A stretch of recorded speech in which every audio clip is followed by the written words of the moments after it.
আসসালামু আলাইকুম এভরিওয়ান। আমি আয়াত।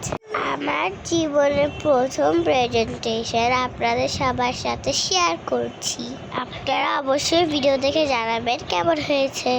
আমার অনেক ঠান্ডা লেগেছে, এই জন্য আমি কথা বলতে পারছি না, তাই আমার সাউন্ড এরকম শোনা যাচ্ছে।